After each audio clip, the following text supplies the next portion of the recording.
It's the Daily Talk Show, episode 703. Welcome, Stacey June, back to the show. From my house. I love the colour behind. What's actually behind you right now? A mattress. It looks which beautiful. Is covered by the doona. Uh-huh. My now husband, had that doona on his bed when I went into his room for the first time. And I thought, well, this guy's a keeper. Look at this colourful thing. It looks like a if a man quilting can or have that on something. his bed, that on his bed, you know that he's comfortable with himself. Don't you reckon? Oh, yeah. Oh, definitely. Oh, yeah. Hey, since last time you're on the show, you now have a baby. Congratulations. Yeah, I do. Thank you. Thank you very much. His name is Bryn, not Burn, and not Bryn, but Bryn. How do you spell it? Bryn. Yeah, Bryn. Bryn. Yeah, that makes sense. Brian. People get it wrong. Oh, okay, yeah, I guess I could imagine that. Or Burn. Mate, A don't really worry, good friend Bodie. of mine was like, yeah, I can imagine. Brody. I've got a child named Brody. I didn't even know, but anyway. I think Bryn's going to think that his name is Burn because Ben and I joke so much about calling him Burn to take the piss of people. And now I don't actually think he knows what his name is. So we're like, hey, Burn.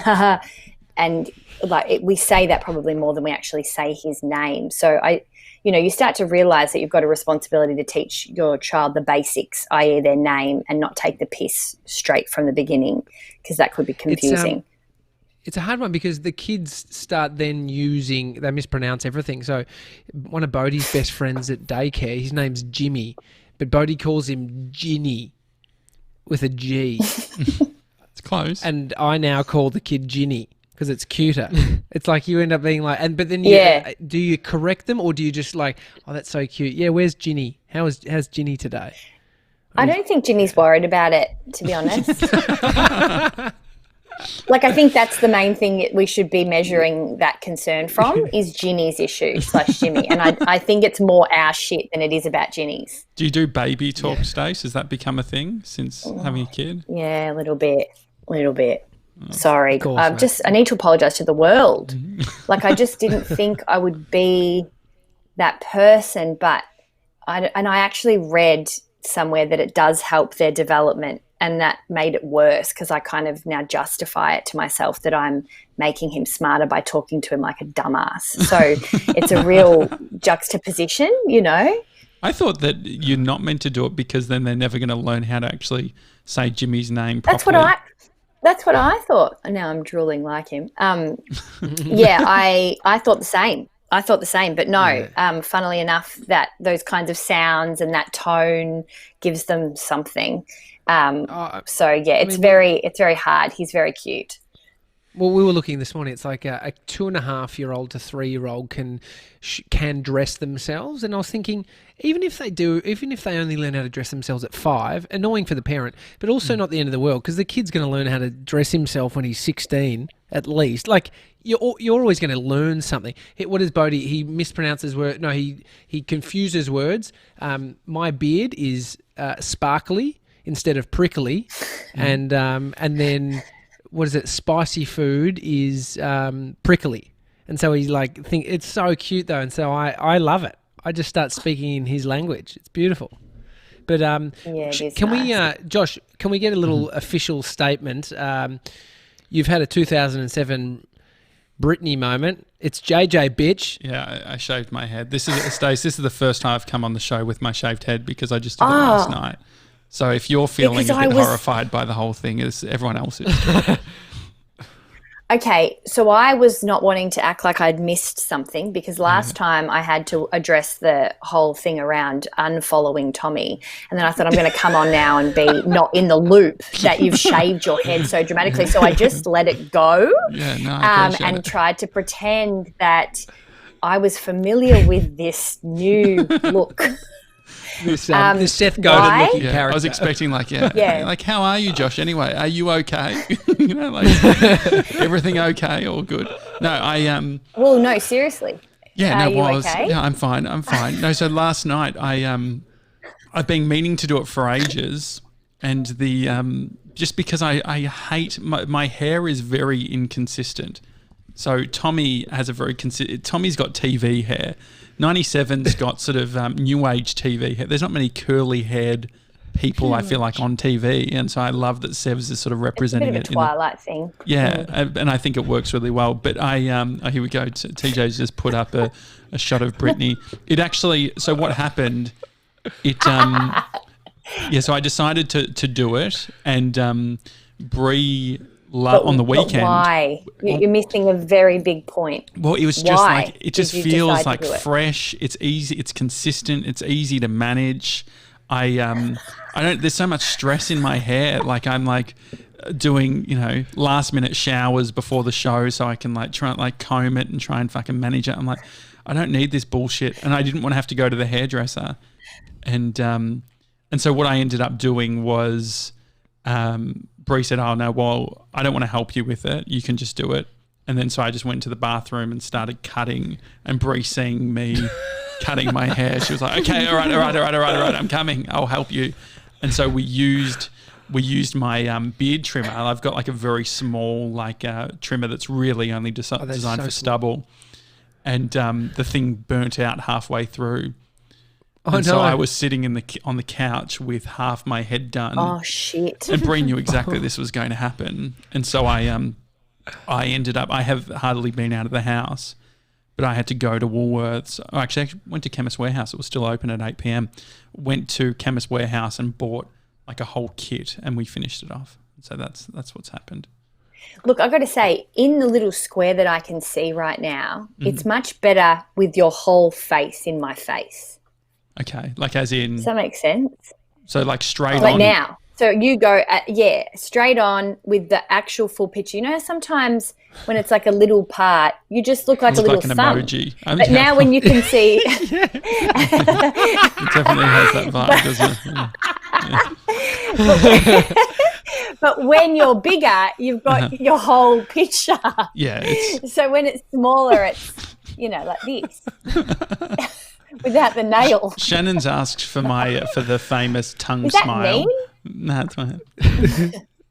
But the thing is, I reckon part of it, one of the good inspos from this is I feel like you can't rock this hair unless you've got a bit of muscle mass. I want to sort of go for that just out of jail or potentially just served in the military look. And so that's my next thing is I'm like, this is a good reason to, get... buff up. Yeah, buff up. Is that what people say? Buff up? Well, you could maybe have, who would be a great inspo would be any dudes from Prison Break because they are hot. Oh, really? Oh, yeah. Remember Prison Break? And it was like this massive thing with shaved head dudes, and then there was that real life criminal that went viral around the same time as Prison Break. So you're looking at the Prison Break era for inspo, I think. Mm-hmm. You just said Prison Bake, which would actually be a great TV show. Just prisoners sort of like... Mate, they ask me on the show with a newborn and then correct my language. No, you actually it's my favourite thing to do. But you actually seem extremely like relaxed, happy, chill. Are you feeling that way? I am. I mean, this situation, there's lots of parts of it, I guess, that aren't ideal. He hasn't met... a lot of my family, which is confronting because you just have a picture of having a firstborn and having moments with grandparents and friends and memories. And by this point, we would be out of the house. We're kind of out of that real early newborn stage.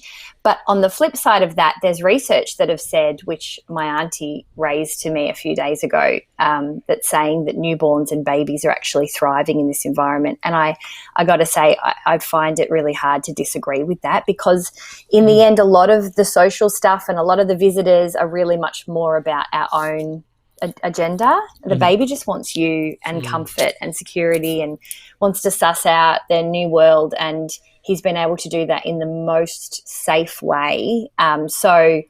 It's hard to really find you have your days, but it's hard to find stress in that when my husband's also home too.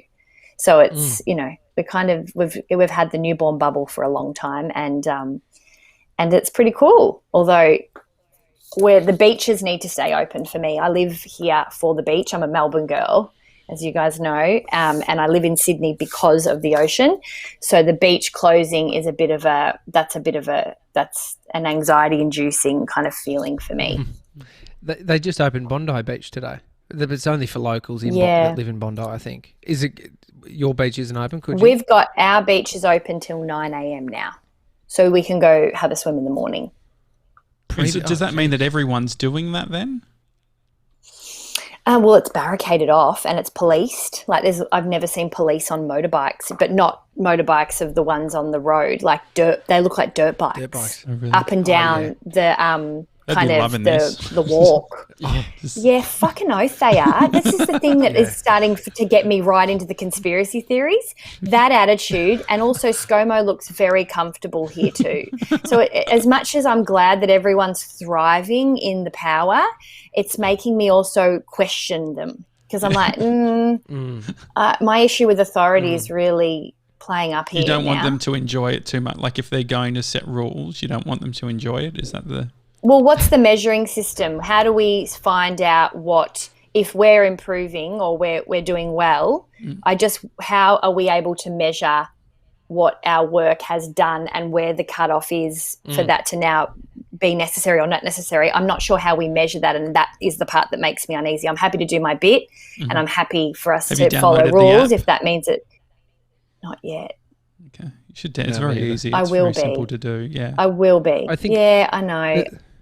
But all of those things are the things that are getting in the way. I will do it though. Yeah. I vaccinate my kids. Let's just say that much. Okay, great. Okay, good. The thing about the social distancing is that when it works, people will say, why do we need it? Because look, nothing's happened. And then the reality is that social distancing, the result is nothing happening. So it's like, it's a hard one, because you're saying, when do we know it's working? Well, if nothing happens, that's right. Then that is the win. I agree with you. Yeah, because I wasn't feeling like this a month ago when I knew we had to do it and people weren't doing it. Yeah. I was very much, stay away from me. I need to walk up the street to get a few things. You do not need to stand that close behind me, all those kinds of things that we felt. But now I'm in a place where I'm like, okay, so how do we know where that line is and who makes that call? How what are you obviously more experts, tired? But... More tired when you were doing breakfast radio, or more tired now? Probably brekkie radio, I think, because less joy. Yeah, definitely. Yeah, no mate, we had a great relationship. We did. We had a great time, but you know what I mean. You've had a baby too. There's something about the joy of a baby that fuels you in a different way that's not about yourself. It's almost like this kind of magic petrol that's pure joy, really. And so there's something about it that just kind of fuels you in a different way to other stuff that you've had in your life to date. It's weird. It's really weird and amazing.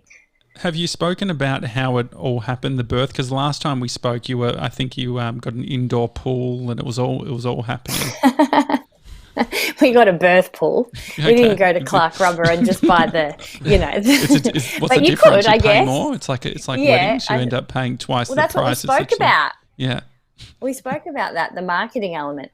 No, I think there are some important factors of just safety and being able to lean on it and all that stuff. It's got nice rubber but no, I haven't. Yeah. Nice print. There's no big pictures of babies coming out on the birth pool, so either. We just recorded, Ben and I just recorded our birth story for our Couple Goals podcast. So that's the only real time we haven't released that yet. So we did have a home birth. You're not getting an exclusive, Josh. You're absolutely not getting an exclusive before. No. Are you happy? Well, we can. I will say that we had a home birth, and everything that we spoke about, we did. Oh, fuck. So we've pulled out the exclusive banner, which so now I need to actually deliver. Yeah. Yeah. No. So we did a home birth, and I birthed a 4.7 kilo child, which in the old system is 10.4. Is that big? And I had him at home. Yep. It's huge, Josh. Yep. Do you know how big the baby is before you have him? Like if you go on the scales, could you work it out? They try. I don't think they ever thought that he was going to be that big because that's actually quite rare. Regardless of where you want to have your baby, it's quite rare to have a 10-pounder. I was quite overdue. They had a bit of an inkling that he would have been in the 9s, but no idea he was in the 10s. And if we hadn't have opted for the home birth and I guess the process and the way the choice of care that we did, there's no way they would have let me have anything other than a C-section. I think if I was in the hospital, because they just kind of freak out at that size. So it's kind of crazy to think that when you opt to go out of the kind of that system or that conveyor belt, which is that actually my body was completely was able to birth that size baby at home. Is it like the Nirvana film clip, having a water birth?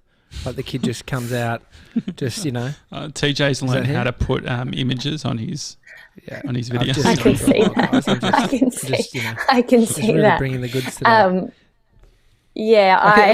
How long are they underwater for when they come out? When a water birth comes out? Because Amy was trying to do one before, but we got the no-go from doing it. He would have been under his head would have been under for about in and out for at least 10 minutes. And because they're not is the baby breathing straight away, or is it still using the cord? Like what's the cord doing at that point? The baby breathes through the cord until you cut the cord. Mm-hmm. Oh, actually, I better not. I don't know about that. Well, I mean, when it's coming out, it's definitely still the cord. It's not, even if its mouth was out, it's not breathing air yet, obviously, because it's underwater. Yeah. So I guess maybe that's a good question, Josh. I don't know. Maybe it gets air when it needs to get air. Do you know what I mean? Like it just regulates itself. Yeah. And so what the was the emergency tank? How long did it go for? How long, like the whole thing from start to finish? I was in labour. I was actually out at the pub for lunch on Sunday afternoon at about 2, and I birthed him, but I started feeling contractions. I was timing them out. And then whilst I eating had a chicken him parma, at about, or what were you? Like, did you? It was a chicken salad. Okay. The boys were having a beer and some wings, so close. Yeah. The good old days. But yeah, pretty much. Exactly. Remember that. And so we had him, 24 hours after in total, so 1 o'clock the next day, Monday afternoon.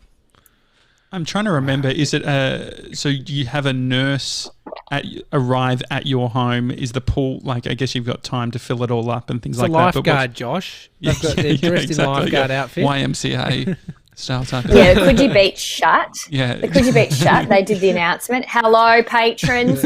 We've got a home birth situation. You'll need to exit the beach. They put the shark alarm on and they were Did over. anyone yell to get off to stop hanging on to the lane? You know, I used to always get in trouble when I was a kid when you hang on to the lane. What? It's like what is that called, Sevs? You know what it is? It's like the lane in the pool. There's like little divider that separates all the the They have the divider, plastic but thing. you'd fuck it if you held on to it. And so I remember being a kid nearly drowning, and they're like, "Hands off the lane!" as I'm like going under. It's funny you say that because Ben was in and out. He was kicked out at times, and then was told to jump back in. So it was, I mean, our version, He was told to get out of the pool, Ben, now, quick, and hopped out. Was that and you then that was saying that, or like who's directing the whole thing, and like is it a lot of the mum? Like, are you doing that, or in a home birth situation? Absolutely, or in mine. I can only speak on behalf of mine, but I was. But you know, you guys know me. I'm not shy of words and I don't struggle, but I was very, very insular. So when you think about direction, it was very much led through energy. There wasn't a lot of speaking. So if I was uncomfortable, for example, or I needed more room, they just really kind of intuitively went with me. And I was just trying to find ways to communicate that with as much energy externally as possible, which words, funnily enough, in those situations is a real big source of energy, and you don't want to be putting any of that out. You just want to stay really, really focused on the things that I chose to speak about. I told myself they had to be absolutely worthy of a conversation. So music, did you have music going? Yeah, we had a playlist. Like, I must admit, towards the end, I was like, Jesus Christ, she could have put a few more tracks on this. Like, this sounds like repeated. DJ Precious. Did you play Justin Bieber's Yummy? What were you playing? What sort of songs?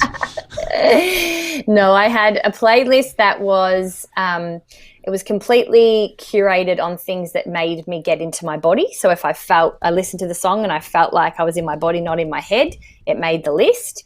And then the final playlist was the songs that I wanted him to hear when he came out, so more focused on him. So it was Kylie Minogue, Beyonce, and Single then Fruit Ladies. Salad Yummy as it was coming out. Like, no Kylie, but he did come out to Beyonce, one of the songs. Yes. So he came out across 2 songs, and it was the song that she sings to Blue, her daughter. And that was the second song, that she came out. That you got married in New York. It could have been nice for Empire State of Mind, just to sort of keep it, New York. That would be nice. Just a little bit of a main entrance. Well, he's got to have his own. He's got to have his own thing, right? Like, you can't make it our thing, his thing. Yeah, no, I get that. What do you think? We're sort of talking about that. Speaking to kids, the development of them. What do you think? Like the birth experience. Like, this is a bit sort of out there. Like the birthing experience for a child and its connection to later in life. Like, you hear about, people have linked sort of pain in early stages when a kid doesn't understand it or can, remember it, but linking it to later in life and it coming out. I know, Stacey, you sort of like to look into that kind of stuff. Have you been thinking more about this and, the effects on children and things that happen in their early lives before you even can, remember it as an adult? Well, I think our cells, are quite intelligent and take on a lot of things that happen to us that aren't necessarily running through our conscious or our subconscious.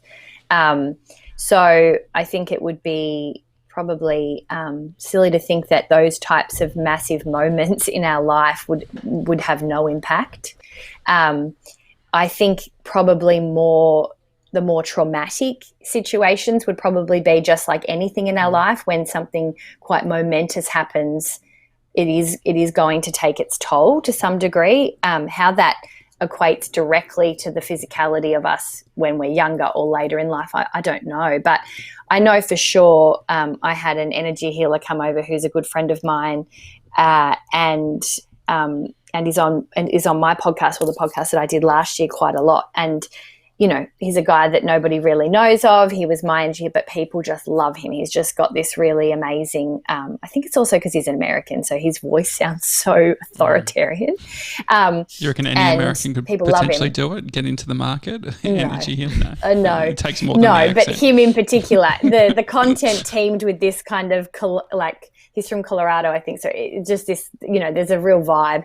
Anyway, he came over and he was able to really kind of focus and work through the organs and see how settled they were, and how, he works with energy. And I don't know how it all kind of works, but he was just saying that he didn't feel any form of trauma or stress. He said with a lot of babies, and I'm paraphrasing here, but with a lot of babies, there is some form of shock that goes down for any kind of birth.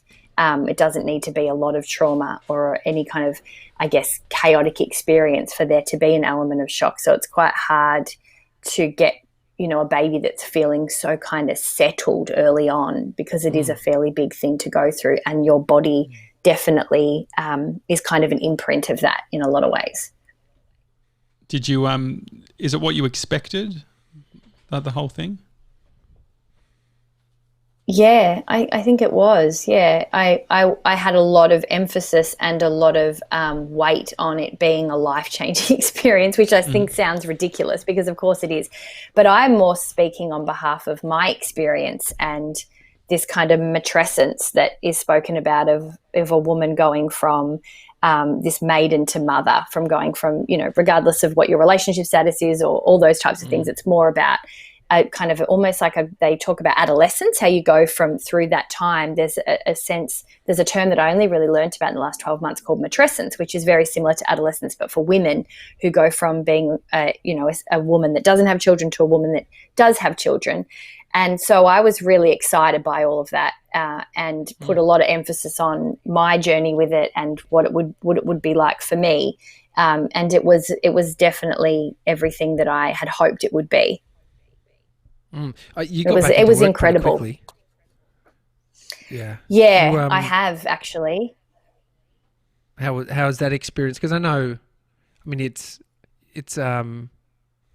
could shift you. I think some women it might shift, and for men too, shift the priorities when they meet their little baby and they're like, what I was caring most about is trumped by a newfound care or, focus. You've always been pretty career driven, Stace.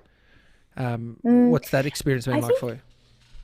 I think on the outside, and look, you're dead set right, like there has been an element of me really questioning that as well and making sure that I'm always checking in with myself about that. But at the same time, from the external viewpoint, it is quite career driven in terms of doing any form of work in the first 3 months of your baby's life, sure. But at the flip side of that, I think I've always been a person that has somehow been, my life's always been preparing for what's to come before I've known it's come. So when KISS finished, I started my own business from home. I started doing things that only ever caused me or made me feel content and I was comfortable with, and I wasn't anxious after KISS and moving from, that hardcore kind of radio environment. I really realized, having the space, that it was actually the source of a fair bit of high intense energy for me and a lot of anxiety. And so any work that I did from there, I was very, very careful to filter only things that made me feel good about my life into my life. So weirdly then, when you're that specific with the kinds of work that you do, and I'm I want to say privileged enough to be able to make those choices, but I worked pretty fucking hard to make them. And there were times where I wasn't obviously earning as much money as I am now or was at KISS. So it wasn't easy. I had to commit to that way of life. It doesn't just get handed to you. But, I probably wouldn't have been able to do that completely the way I have when I was single. So I get that it's not all an option straight up for everybody. But at the same time, I really committed to making decisions of things that I would do in my life that were enriching and felt good. And I wanted to earn money from a way that felt like I wasn't giving so much of myself, but it was actually just more of an exchange, that it just all started to feel a bit better in my body. So then when it came to this time, there wasn't really a plan for me to work. There was some more stuff I needed to do on my book, which wasn't really my choice. Well, it was just, there were some changes that we needed to make.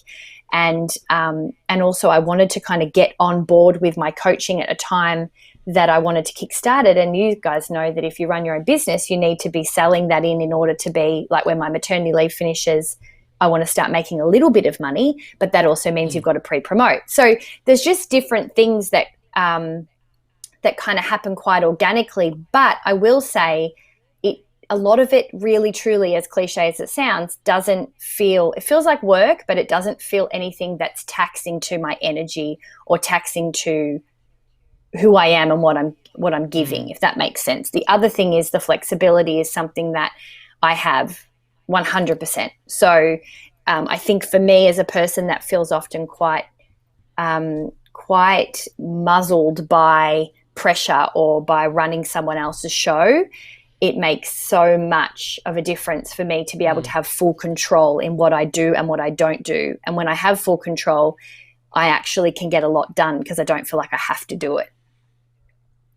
The pursuit for the pursuit for a life with less anxiety, and then it's like less pressure. I mean, there is that sort of feeling where you could go, well, to achieve, it's like reconciling your mind, achieving sort of successes however you see them versus that sort of desire for a less anxious existence. I see the appeal in that. Like, I think about this and what we're doing, and there's levels of anxiety, but I think there's the thought of what you could be doing, and then you're like, can I make enough money doing that? So for me, it's like a life that would be more focused on, like, I remember when I was a personal trainer, those times is like, it's a focus on your health, and they were less anxious times than now. But I also wasn't striving for a life that I am now. So it's a weird one. It's such a chess game. I think it's they complicated. can.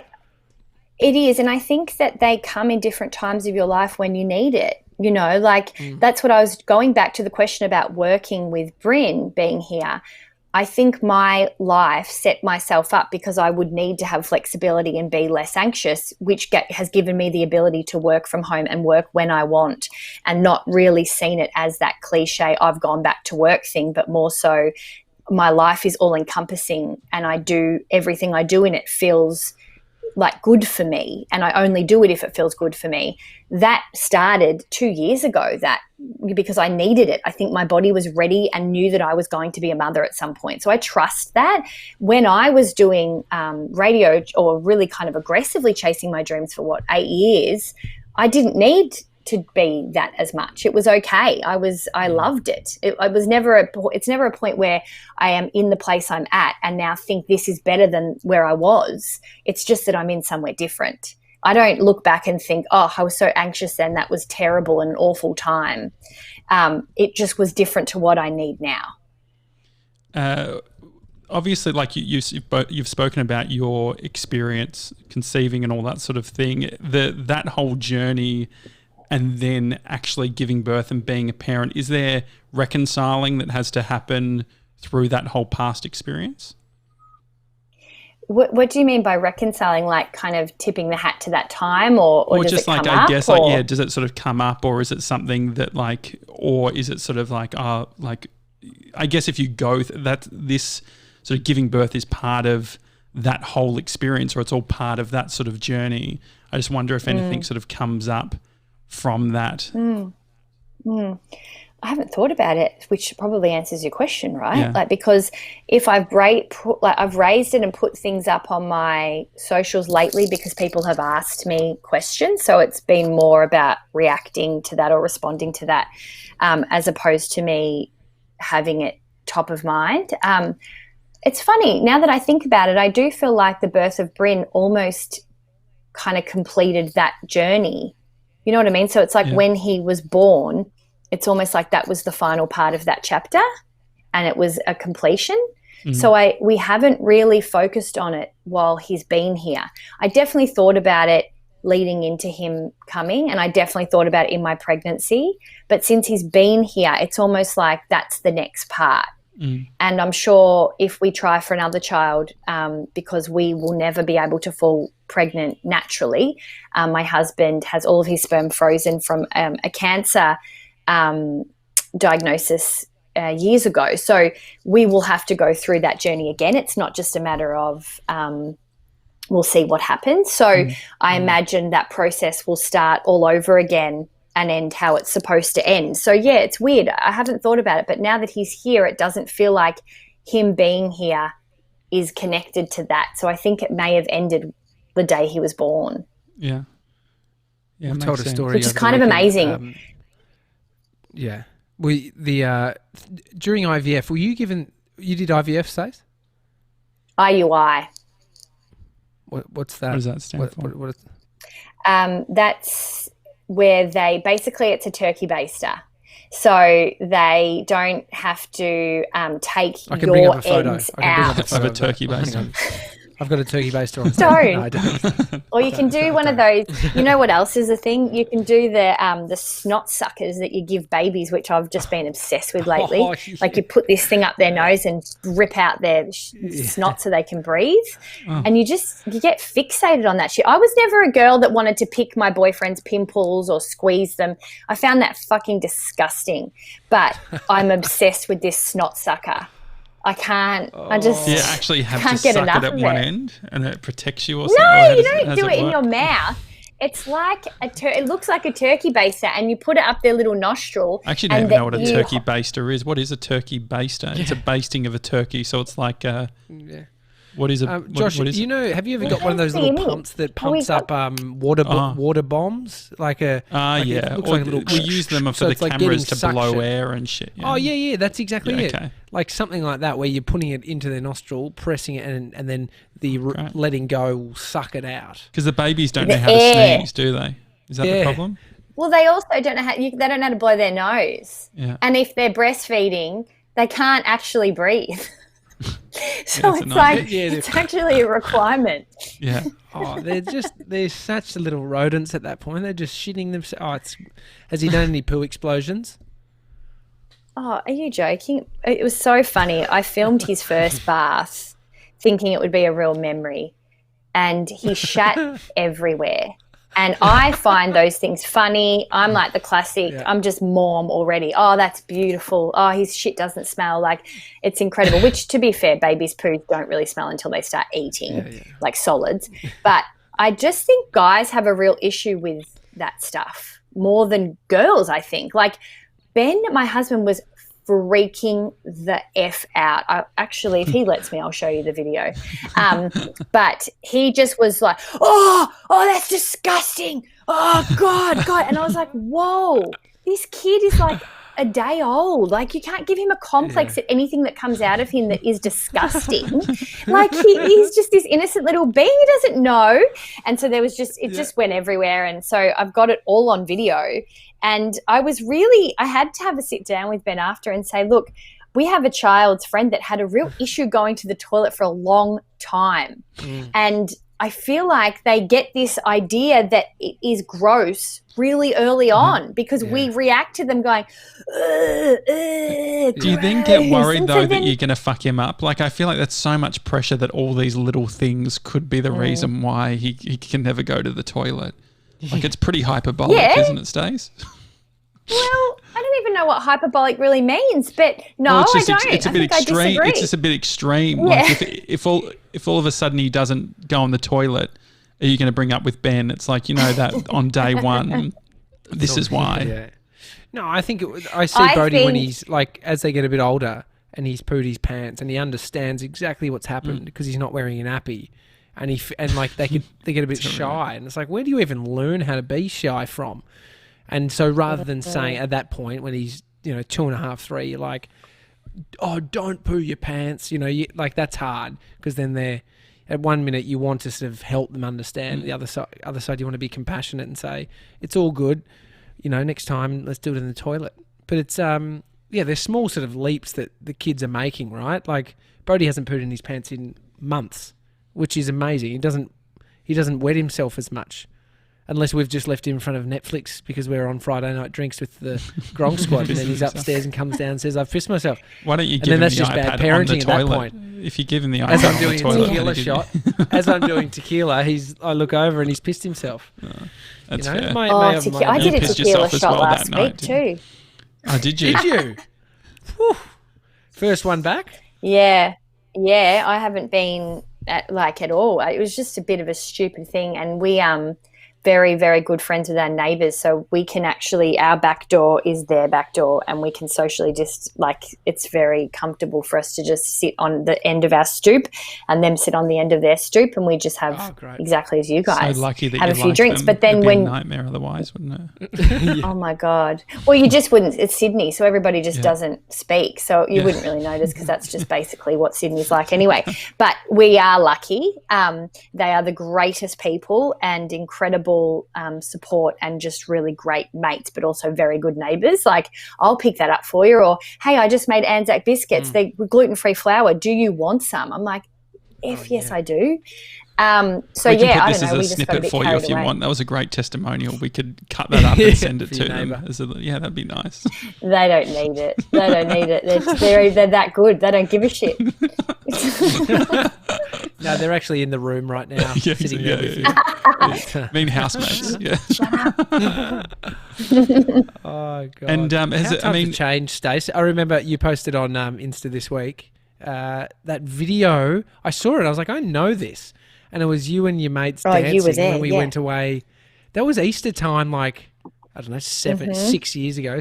But we went away and you were doing a dance with your mates. How times have changed!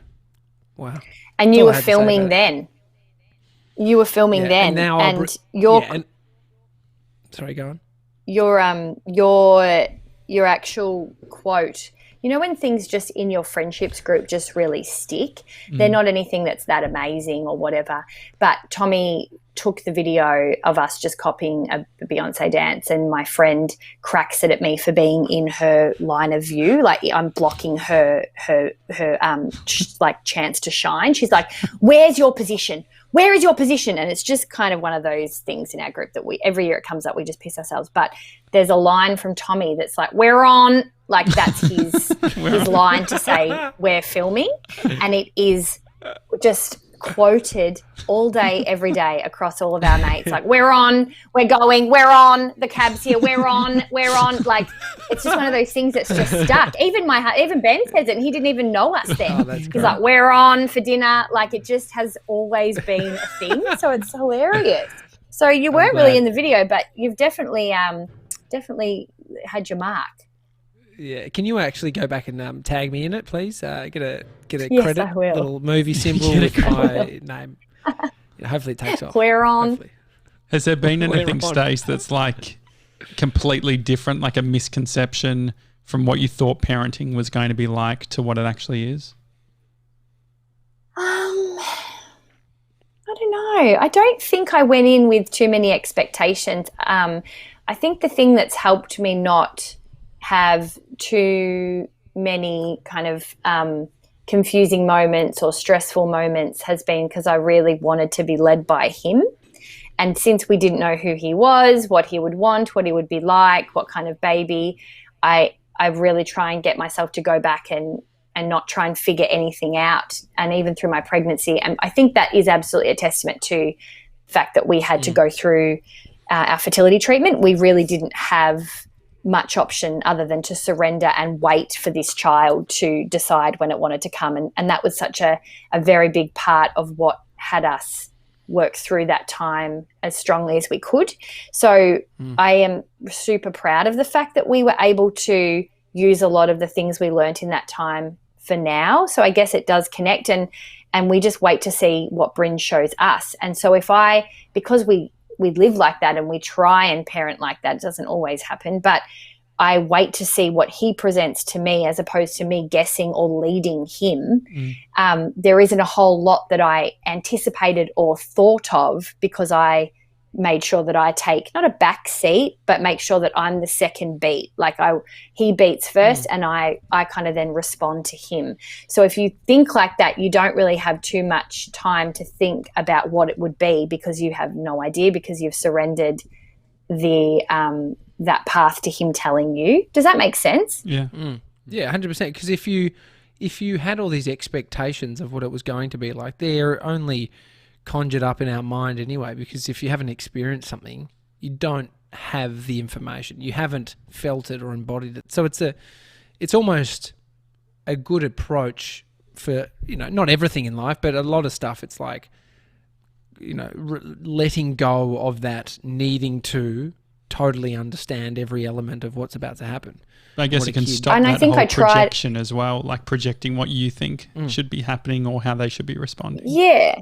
And I think I tried to do that in so many areas of my life, and I would be able to achieve it sometimes, but it was very hard. Like, the whole process of surrendering is incredibly hard, and I like control. That's definitely something that helps me feel safe. So I would have worked really hard on constantly trying to let go of that. And I don't think I really was able to execute it as well as I have been since Bryn came along, but more so when you're a person or a couple that is really ready to have a baby and has dreamt about becoming a parent for most of their life. I was definitely one of those people, not a person that was like, I'm not maternal, like I always really wanted it. When you come to a place where you have to accept that that may not happen for you, there is no greater surrender than that in my experience. So, I had to really come to the idea that this has to be the way it's going to be. And if that means that we end up with a child that's not biologically ours, we had to open up to all possibilities and surrender any expectation of how this is going to go. Because when something means that much to you, it's too extreme for you to live your life hanging on to that is giving too much weight to something. You know, it was so important to us, but on the flip side, we had to let go of it. So the most important thing that I'd ever wished for was the thing that I absolutely had to let go of in order for me to figure out how to get it. And so, you know, I definitely think that attitude early on has helped me jump into parenthood that way. If I hadn't have gone through that, then I don't think I would have been as successful trying to do that than we have been. How has the relationship changed with you and Ben? Yeah, that's hard. That's tricky because you go through different experiences. You're both parents, but you're no longer a couple in something. So you are. That's probably a bit extreme, but you know what I mean? Like you're both becoming parents, but you as parents isn't the same experience. So the coupledom is kind of broken a bit because I am Bryn's mother, Ben's Bryn's father, and those things are very different things. Even though you're both parents, particularly at this point, we both offer and do different things in the picture. And it's really opened up a whole big conversation around, you know, those real primal things too, that like inner masculine and inner feminine and what he feels like, you know, how he's reacted with, you know, stress and sleep deprivation and energy levels, and how I've reacted to losing a lot of my independence and also sleep deprivation. But luckily for me, breakfast radio definitely trains you to do that. So it's been really tricky because your relationship doesn't just change. For a while there, you're almost kind of individuals with this person. And I didn't really understand that until that happened, that we are very different entities in this family dynamic when it comes to him. And I'm sure over time that gap will close a little bit more, and especially after I stop breastfeeding it will close. But I think there'll always be a separate thing. Like you can even find yourself, it's not getting competitive, but you're almost like he laughed at me, and then, you know, Ben will be like, oh, he laughed at me yesterday. You know, just ridiculous things that like you find yourself saying. And even when Ben, he did a game that I invented the other day where he was standing and sitting, and I was like, get your own games, mate. Like why am I saying this? Like, and so all of a sudden you dream this family picture, and you are a family, and it is the greatest thing to see the person you love and trust and choose to go into that part of your life. It's the absolute greatest, and it takes you to this whole other level. You know, everyone's like, sex after birth, but it's been unreal because you're just obsessed with each other in a different way. But I didn't plan for it to feel at times so separate, even though it is so unifying. Mm-hmm. Is there a unified version though? Like, is there? I know you talk about that future getting close together, but how can you sort of join it all up, or what is that sort of joint entity? There's a locking. There's a locking and a stability and a strength that comes from, you know, I come from a home where my mum and dad broke up quite young, and those kinds of things have always felt a little bit, you know, that home security life has always felt a little bit flimsy, you know.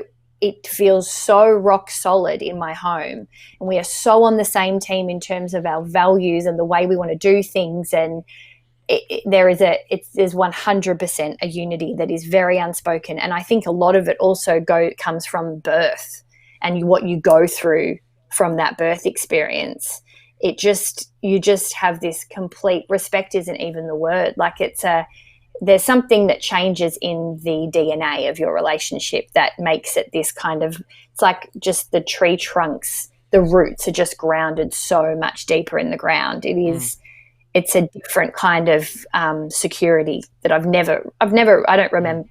really remember feeling like this. It's even in other parts of my family life, it feels very incredible. It's an awesome thing. So there's that. It's just different. I remember feeling the empathy for relationships that also don't make it in those times, right? So it's like the challenge is so huge, and the friction. I was thinking, like, for the relationships that have, you know, maybe fallen pregnant when they weren't that serious and they've decided to push through, and so I almost like I kind of get it, right? I get that It's just, it could be too much. It could be, you know, the internal, the trust isn't there, or just many things playing a part of it, and sleep, and you know, but there is that bond there. But I do see how not everyone gets through it. Yeah, I think for me, parenthood needs to be such a choice. And I think this has got to be something to do with my next book, because I think so many of us choose the next step in life. And for many people, that happens to be parenthood, and that marries quite well because it just also happens that you really want it. And I'm not saying that people that have kids don't want them, but maybe some people do have them earlier than what they could if they think about their life a little bit more as to what is my timeline that's true to me, and not the timeline that we're told to have. And I think Ben and I very much lived in our life. Ben is in his 40s, so he's, you know, from a traditional perspective, an older parent, and I'm certainly not in my 20s having my first baby. And so we were very, very sure that this was the time for us. And I don't think you're ever 100% certain, but we kind of were, especially being challenged the way we were.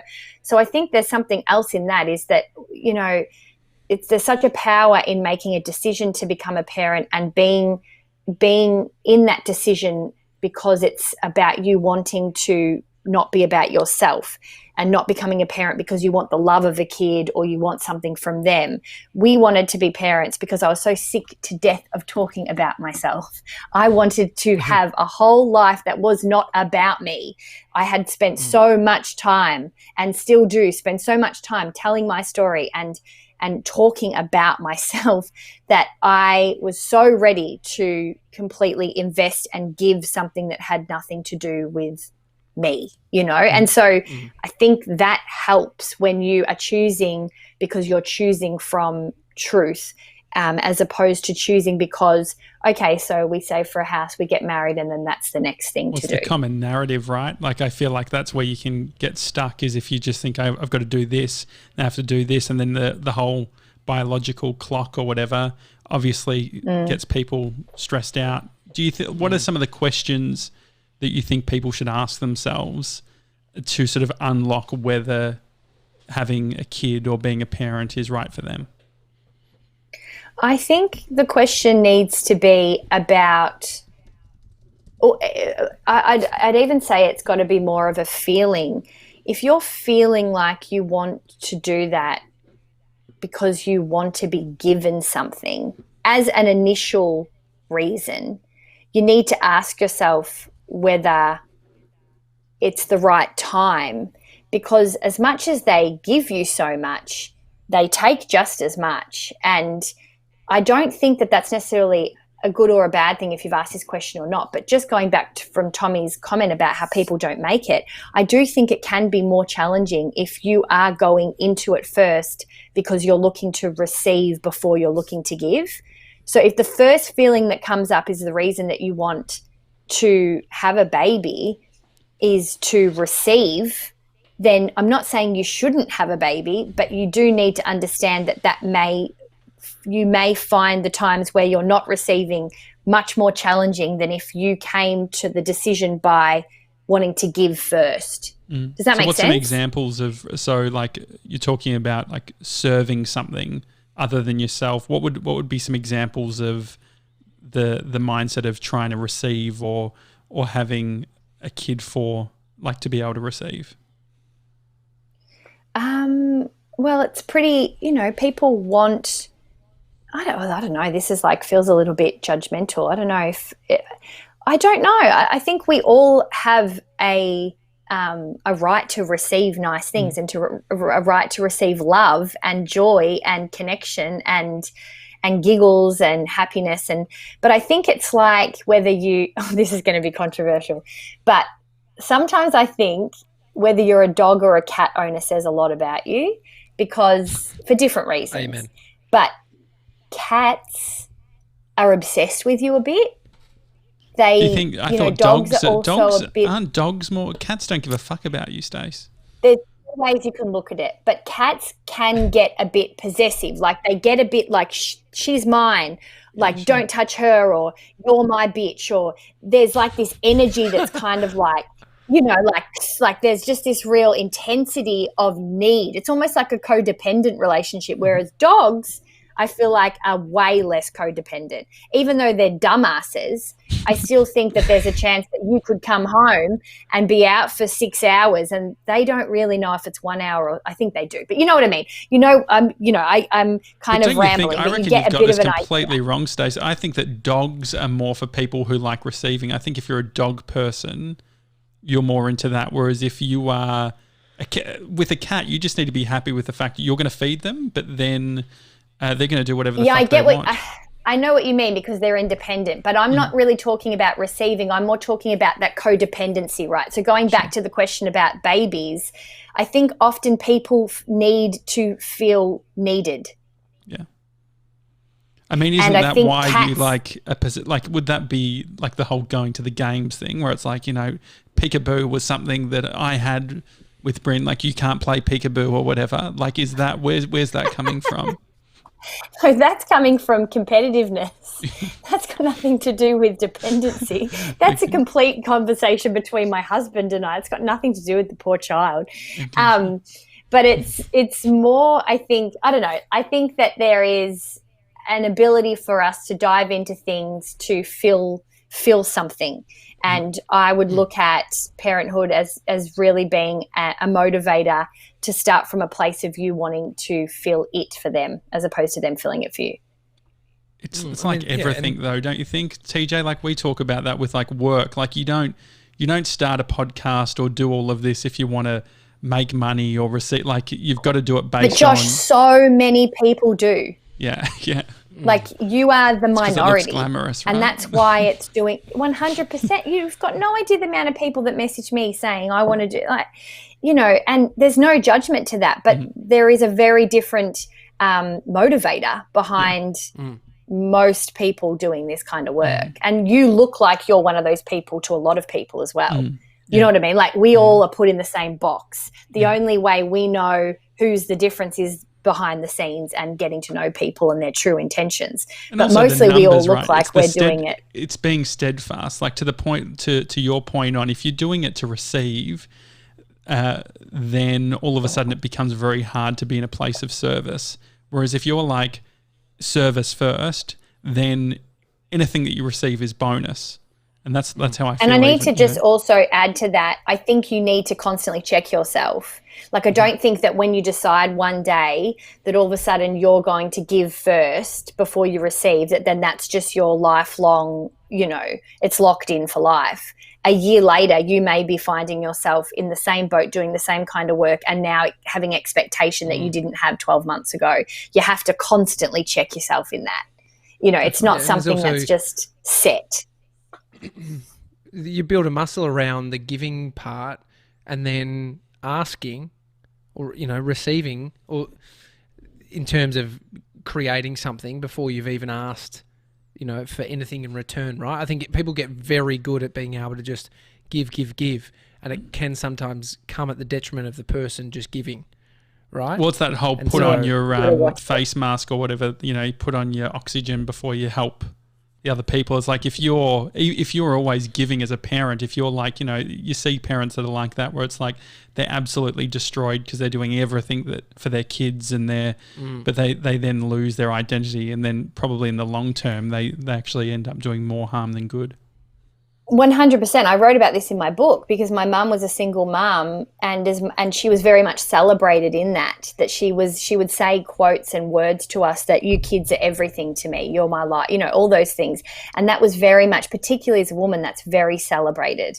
But actually I had to really retrain that messaging to tell myself that I was worthy of self-care and that I was worthy of putting money into my, whatever, like into going to a therapist or studying this or taking a holiday. Like those kinds of things would take me a couple of goes for me to get my head around thinking I was worth any of them, because my messaging system was told that, that I wasn't, that you weren't necessarily, even though her intention was to give us everything. You know what I mean? But you learn from example a lot of the time. So, it's very complex though, isn't it? That's such a hard one because it's like anything. It's like a dessert. Dessert is delicious and can serve you.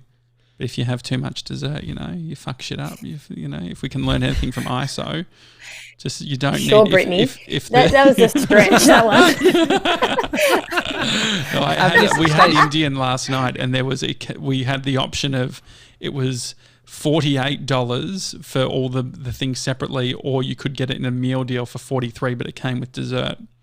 And so we did the dessert, and so I had dessert on a weeknight, and so I'm just. Was that before shaving your head or after? That was before shaving the head. I went straight and shaved my head just to feel a bit leaner, It didn't help. Indian's fault. It was the Indian cuisine's fault that you shaved your head. It's a nightmare. Stace, yesterday we were talking about sticking to stuff, and it's almost like, and Josh, at one point you said like, it was referencing sort of that accountability around doing the show at 4 p.m. and, we show up because people are here or whatever. And we were sort of talking about creating, and Josh, you'd stop doing your photos, and that was around the discussion, your photos each day. But what have you found, Stace, in sort of working out why you've stuck at something and then trying to sort of reverse engineer it, like we always, try and be clever and work out how to then apply it to something else? Have you got a formula for sticking to either a creative practice or even, a personal practice, exercise, meditation, these things? Like a discipline, like an underlying discipline, do you mean? Well, look at how long you did the podcast, like Thinker Girls for, and like even being able to, whilst, you're being a mum and all that sort of thing, still getting the podcast out, like even doing throwbacks and things like that. Well, P.S. I'm not recording any new podcasts, and I have an online person that's helping me, which I should also raise. Yeah. Like, it's not, I'm not sitting there on my phone shooting all this. Like, I've got somebody that's helping me keeping that stuff afloat as well. But yeah, so from that perspective, I don't really feel like I'm kind of like she's just doing it. But yeah, I guess I am still committed. For me, I've always been motivated by feeling. So there is no real analytical kind of structure PowerPoint presentation that I have around discipline, and that sometimes drives my hubby crazy because we are building different businesses and we have different ideas of businesses to build, and he definitely is much more driven by that those kinds of benchmarks. But I see myself as a bit more of a visionary person and a bit more of a feeler, and what can be looked upon as a floater. And it's really taken me a couple of years to get some confidence in staying on the track I'm on. I think the last few years I really questioned whether that was somebody that was maybe a little bit naive, that maybe had to step up, be a bit more responsible. But I have fallen back on, no, I don't. I've had success doing it that way. And I am much more, I think that those types of structures work for people, but I think they're also structure. And I just don't really find that my best work is from a place of structure, essentially. So I've had to, on the flip side of that, stop beating myself up about having little structure, which has been my structure. So I've had to get off my own back about not having these, I think, I guess this idea of you need to do that by this point, or you need to be accountable by this point. Funnily enough, when I take the pressure off myself to do that, I always show up. Like I was saying, you need to check yourself at every stage, like, because the thing is, you don't do things in the traditional way. I feel like even myself, that can happen where it's like you go on your own path, but then you can get those little voices around like, oh, you need structure, or you need to be up at this time, which can then derail all of that other work that you're doing. I think as well, when I feel really good about the work, I want to do it. Yeah. And I'm like a machine. Like, you can't get in my way when I want to do something. So I might as well focus on things that I want to do, because it will be way more potent and powerful for me to get ahead doing it that way than it would for me to have a Google Doc with my, all my posts across the week. And look, through the Thinker Girls and that, we had a team, so everyone's got different ways of working. So you do also, it's different now that it's run by myself and I have my own it's just me, and anybody that wants to work with me comes into my domain, and they have to kind of work with how I want to work. When you work with a team or in a partnership, it's different. You've got to kind of have structure and a little bit of, I suppose, accountability, so everybody feels like everyone's sharing the load. But even then, it was funny because both of us were very much similar from that perspective of being driven by loving to do it. And so it's a funny one, because I think I get so much more done by doing things that way than I would if I was to plan to do something too much. I just have to make sure that I'm really into it. And that can be scary, because maybe last year when I was trying to fall pregnant and was pregnant, I didn't have many ideas coming to me. I think I even said to you guys when we spoke last, I was really in the middle of things, and that was very uncomfortable, because I was so used to pushing, so used to creating, and nothing was coming because I was nesting, and it was supposed to be that way. Now I cannot stop myself. I have 4 different domains in my card at the moment. I am back, like, in a way that I need to watch how much I put out because I have a child now. But it comes, and it will come. And I just had to trust that it would come again.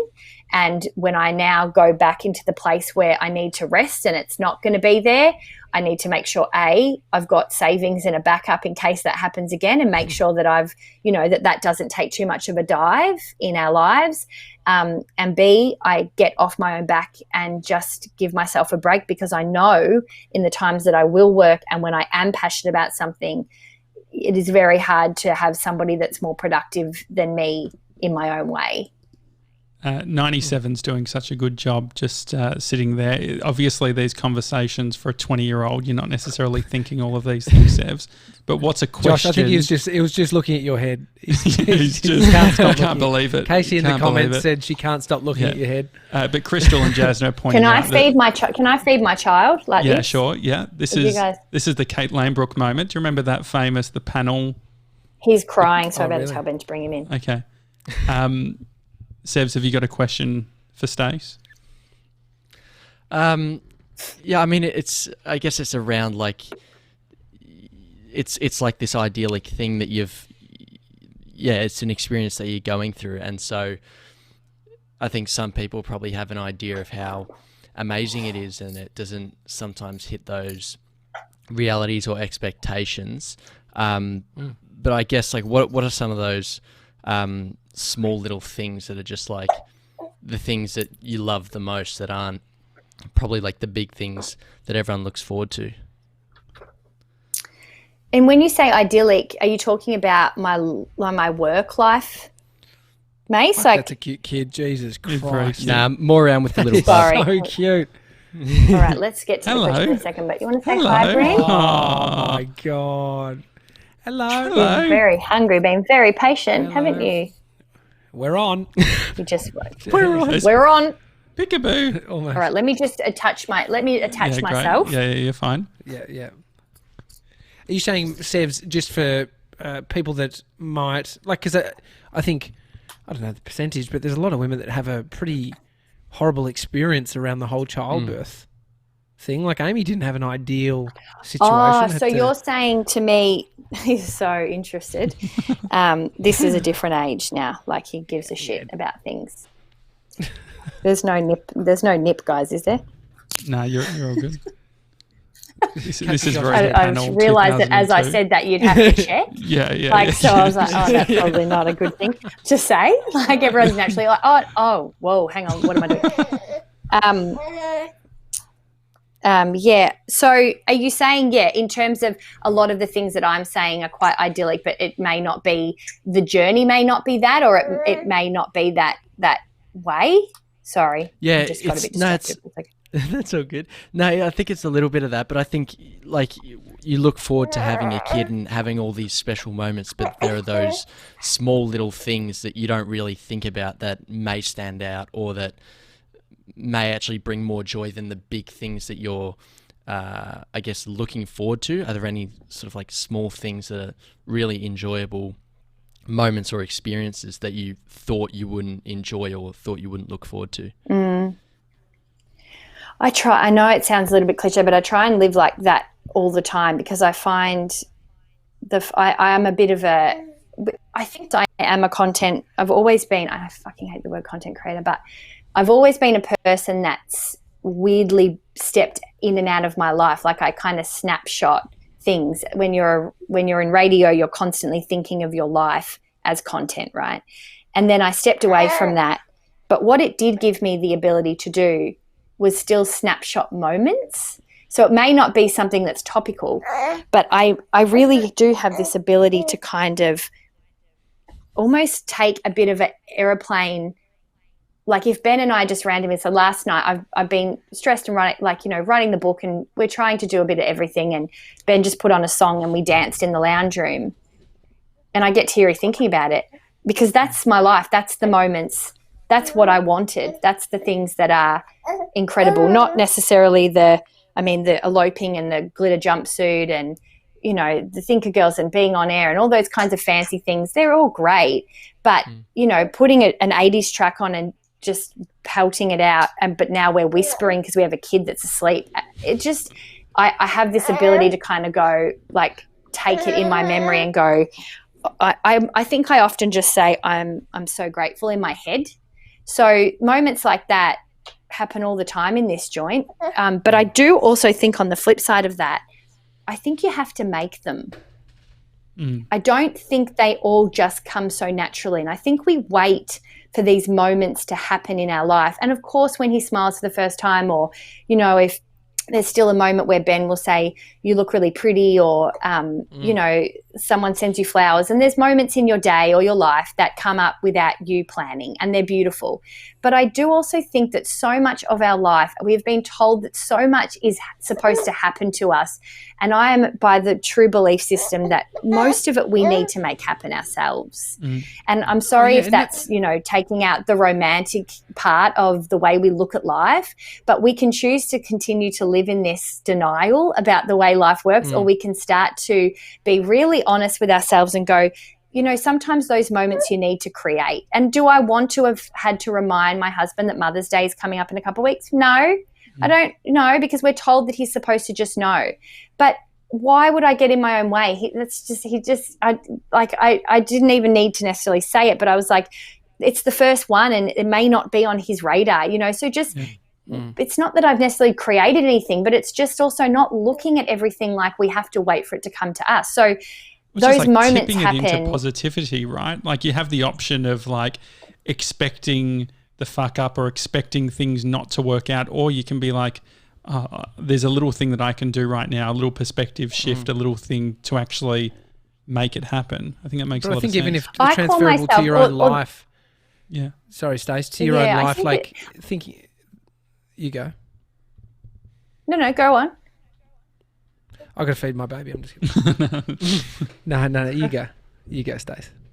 I think it's just important, like I kind of, in this house now, it's been really early on for us to, have this family unit, but I already know this kind of idea of how I could resist really quickly being the memory maker.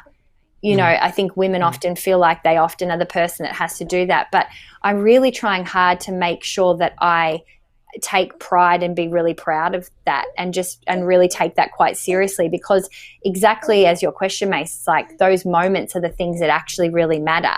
I just don't think we should take them super seriously. And when women do it, it should be acknowledged and be really appreciated. But also we should acknowledge the power in it ourselves instead of constantly waiting for someone to say thank you or whatever. The moment is thank you a lot of the time. The moment experiencing it and putting effort into it is doing that. You right, buddy? Yeah, it's a perspective shift. Last night, Bodie, will you play with me, Daddy? And he wanted me to come down and play little trucks. And I was like, it didn't feel great. I couldn't be bothered. I was tired. And it's at that moment, right? It's like hobbies, the person who you think you are or the things you want to be, taking a kid on an adventure because you think you're the adventure guy is annoying at times, right? But then that's the service bit though, isn't it? Yeah. Putting someone before yourself. Yeah. And I think, Mace, with the but also with those idyllic things, it could be not about a kid. It could be about you know, you feeling like, I don't know, like I can't wait to be asked out on a date in this particular way, or, you know, I really would wish my friend would be better at buying birthday presents. It's just dumb shit, you know, that you kind of worry about. It's not necessarily that you need to go and do those exact things yourself, but I think we do need to be committed to putting in. It is actually a bit of a theme like that we've spoken about, Joshua, like with the giving, like it's kind of that idea around being open to creating memories for ourselves and not necessarily waiting for them to come to us. It also seems and like I think the we've got this idea that they should. Of skepticism as well. Like I think that it's so easy to be skeptical and to think, I guess if you even think about like the stuff around what's that whole I think Stacey, you've gotten into it around you think something like The Secret type of stuff. Like if you look at The Secret from the law of attraction. The law of attraction, like if you look at it from the very basic level, it's just like have a positive attitude and bring the positivity from your end, which I guess if you bring the positivity from your end, I feel like you're way more likely to see it returned rather than looking at everything as it's physics, it's science. Like when you put something out, it's likely that, I don't know, I've actually seriously thought about researching it, but like actually going back to uni, because I feel like this is a part of the conversation I have that I often don't really understand, but I trust it because I've seen it happen. But it is, you know, from an energy perspective, you attract what you put out, like, and it's so even though you might not be, you know, asking somebody out on a date, but that's what you want. If you are putting out nice things, there's a good chance that some version of that date that you're hoping happens will come back because of what you did somewhere else. I don't know. It sounds exactly as you say, really cliche and quite like at the end, but I really do believe it, like believe that it works. It seems like it's working for you. It's so good seeing you happy and healthy and relaxed as well. It's great. Did I used to not be as relaxed? No, I think you used to. I used to feel like I had to be careful with what I'd say potentially. Really? Now, a lot of people have said that to me. Like I've done other people's podcasts as opposed to them be on mine, and a lot of people have said you're really different. Yeah. And I feel different in ways, but I'm always intrigued as to what that is like for other people. You know what I mean? Like it's weird. You do so much self-development, but you can't really tap into what other people's perceptions of you are. Maybe it's a different, and maybe I've changed as well, but it feels like a difference in intention. Like when we ask a question, you're thinking, this is coming from a place of curiosity. What could this mean? Let's work it out. Whereas I think potentially, especially because some of your ideas aren't necessarily mainstream or whatever, it could come across sometimes as like, like we're battling out on different value points where I think like we can talk about this shit, work it out, try and understand. Stacey, you actually said it yourself. I dealt with you in the time that you were under pressure, hadn't had Thinker Girls find the success it ended up having. And there is a level of anxiety that came out of, like, I feel that too. Yeah. Intensity is the word you used, and I get that. I experienced that version of you, and I think it is. It's just I mean, you got to go through these things, right? It was you then. I think as well, and you now. Yeah, and they're all the things on the outside, but the inside part was that I was trying to work on myself. Trying to get comfortable with being on my own. Trying to get confident. Like I think a lot of the confidence that everybody saw was a lot of bravado to survive and get the jobs that I wanted, but it wasn't necessarily self-worth. It was more self-confidence, which again, I write about this in the book. They're really different. And it got me to a certain point, and it gets you to a certain point, but you've got to fill the cup from the deep bottom bit, and I think that just took me time. So I think a lot of the changes isn't necessarily about the external stuff. A lot of it just comes from you getting a bit more comfy with who you actually are. And so these conversations, like you were saying, Josh, there is no real right or wrong, they're open.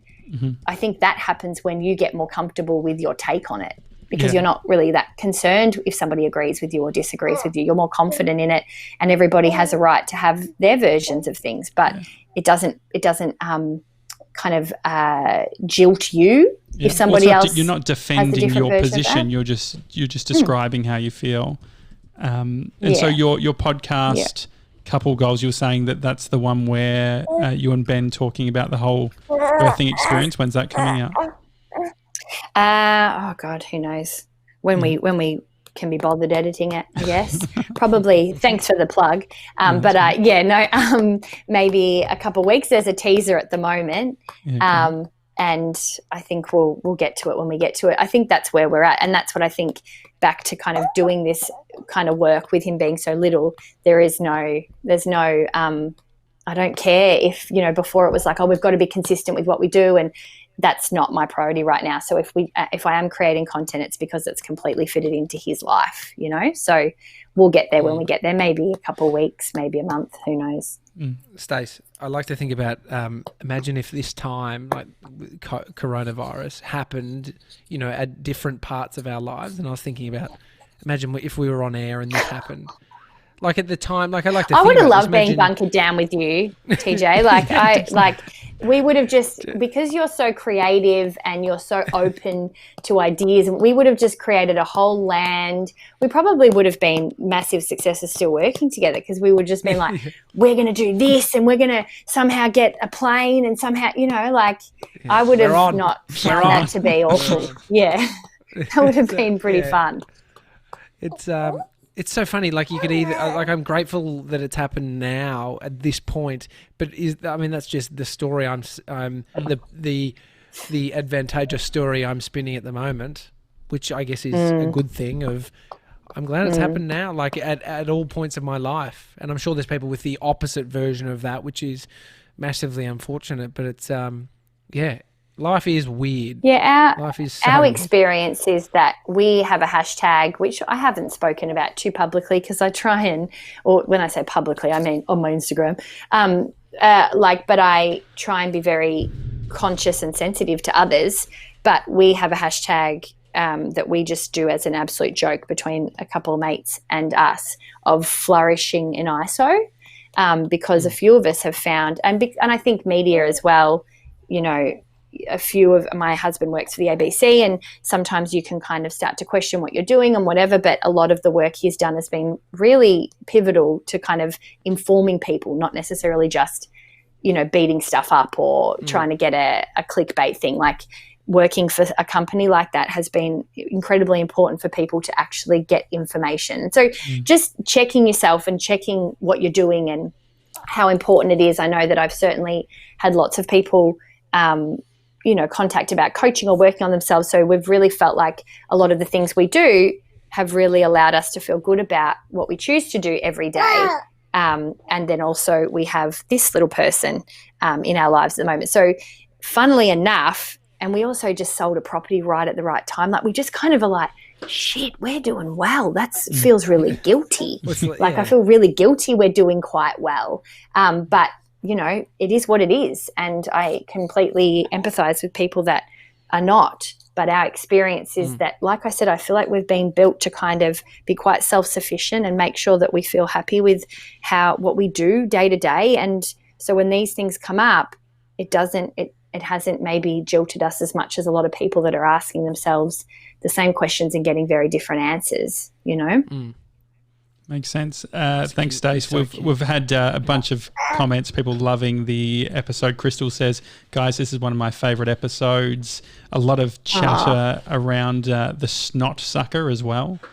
There's an electronic snot sucker that you can get. Where can I see it? Is this on, where is this live? The chat, you just go to our youtube.com/The Daily Talk Show, and it's got all the chat there as well. But we're doing a 24-hour stream on Friday 7 a.m. to Saturday 7 a.m. And so we're preparing for that. But Jasna's asked in the comments, because we've organised merch that we decided on Sunday, and we've been organising it all so we can get it express post to everyone for Friday. So Jasna was asking, are they getting printed right now? Yes, Jasna. We will chat with Scooter Scooter Derek this afternoon with an update.